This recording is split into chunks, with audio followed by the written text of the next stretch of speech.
الحمد لله رب العالمين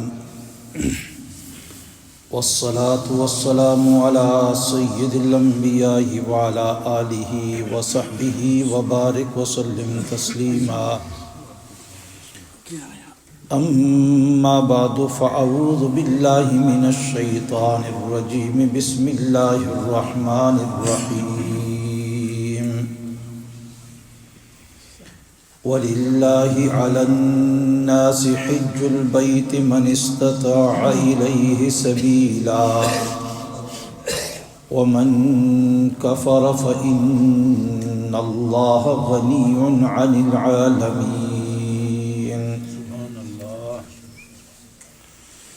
وقال تعالى في مقام آخر وَإِذْ بَوَّأْنَا لِإِبْرَاهِيمَ مَكَانَ الْبَيْتِ أَلَّا تُشْرِكْ بِي شَيْئًا وَطَهِّرْ بَيْتِيَ لِلطَّائِفِينَ وَالْقَائِمِينَ وَالرُّكَّعِ السُّجُودِ وَأَذِّنْ فِي النَّاسِ بِالْحَجِّ يَأْتُوكَ رجالا وعلى كل ضامر يأتين من كل فج عميق صدق اللہ العظیم۔ نہایت ہی قابل قدر مسلمان بھائیوں اور بزرگوں،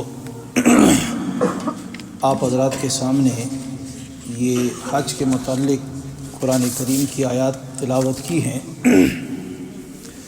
رب العالمین سے دعا ہے کہ اللہ رب العالمین ان کے متعلق صحیح بات کہنے کی توفیق عطا فرمائے، اور ہم سب مسلمانوں کو صحیح معنوں میں دین اسلام کی سمجھ اور اس کے اوپر عمل کی توفیق عطا فرما دے۔ حج جو ہے یہ اسلام کے بنیادی ارکان میں سے ایک اہم ترین رکن ہے۔ اللہ تعالیٰ فرماتے ہیں کہ لوگوں کے اوپر فرض ہے جو طاقت رکھتے ہیں حج پہ جانے کی، ان پر فرض ہے۔ لہٰذا جو آدمی حج پہ نہیں جاتا، انکار کرتا ہے، اللہ تعالیٰ بے نیاز ہے، اس کو کوئی ضرورت نہیں ہے۔ جائے گا اپنا فائدہ ہے، نہیں جائے گا تو اپنا نقصان ہے۔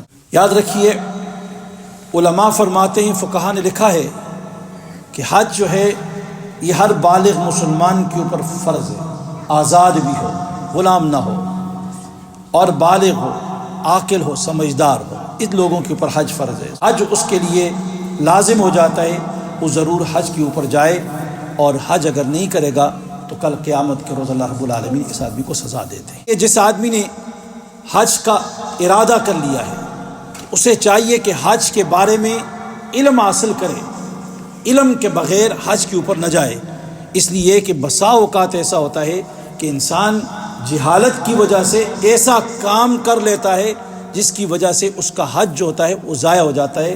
وہ سمجھتا ہے میں ٹھیک کر رہا ہوں، لیکن اصل ان دا ریالٹی میں ڈیپ دیکھو تو اس کا حج کیا ہے، ضائع ہو جاتا ہے۔ یاد رکھیں، ابراہیم علیہ السلام کو اللہ نے گھر بنانے کا حکم دیا، اپنے گھر کا، اور انہیں کہا کہ لوگوں کے اندر اعلان کرو حج کا، تو لوگ چل کر بھی آئیں گے، سواریوں پر بھی آئیں گے اللہ رب العالمین کے حکم کو بجا لانے کے لیے، اور لبیک اللہم لبیک کہتے ہوئے آئیں گے۔ جن لوگوں نے بھی لبیک اللہم لبیک کہا ابراہیم علیہ السلام کی پکار کے اوپر، انشاءاللہ وہ ضرور حج پہ جائیں گے، مرنے سے پہلے پہلے وہ حج کریں گے۔ they will do the حج، انشاءاللہ حج کریں گے۔ ہمیں علم حاصل کرنا چاہیے، سمجھنا چاہیے حج کیا چیز ہے۔ we need to learn about the Hajj. what is the Hajj? now the fuqaha of the ummah of the Prophet Muhammad sallallahu alaihi wasallam, they are saying the Hajj is a three kind، تین کے اندر تقسیم کیا، ایک ہے حج افراد، دوسرا ہے حج قران، اور تیسرا ہے حج تمتع۔ اب افراد کسے کہا جاتا ہے؟ افراد کہتے ہیں کہ انسان ایک احرام باندھ کر چلا جاتا ہے حج کے لیے، صرف حج کے لیے جاتا ہے، اس میں عمرہ نہیں کرتا ہے۔ اور دوسرا جو ہے حج قران ہے۔ قران اسے کہا جاتا ہے کہ انسان ایک ہی سفر میں احرام باندھتا ہے، اسی احرام کے ساتھ یہ آدمی کیا کرتا ہے، عمرہ بھی کرتا ہے اور حج بھی کرتا ہے۔ اسے کہا جاتا ہے قران، یعنی ایک ہی جرنی کے اندر، ایک ہی احرام کے اندر دونوں عمل کرنا۔ اور دوسرا حج تمتع آتا ہے۔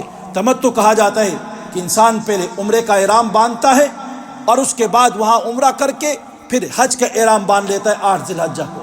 حج قران افضل ہے، سب سے افضل حج قران ہے، لیکن تمتع جو ہے وہ سب سے آسان حج ہے، اس لیے دنیا کے جتنے بھی اکثر مسلمان ہوتے ہیں وہ حج تمتع کرتے ہیں۔ تو اس لیے آج کا سبق کیا ہوا کہ ہمیں سمجھنا چاہیے کہ حج کی کتنی قسمیں ہیں۔ 3 قسمیں ہیں، حج افراد، حج قران، حج تمتع۔ اور حج فرض ہوتا ہے جس آدمی کے پاس کیا ہے اتنا پیسہ ہو کہ وہ یہاں اور وہاں جانے کے اخراجات کو کیا ہے افورڈ کر سکتا ہو۔ یہ سبق آج یاد رکھ لینا چاہیے۔ Today we need to learn that Hajj is a compulsory and a farz, and the person who can afford to go from here to Saudi Arabia and all the expenses of the Hajj he can afford. And the second thing we must know, the Hajj is a 3 type. One is a Hajj Ifrad, second is Hajj Qiran, and the third is the Hajj Tamattu.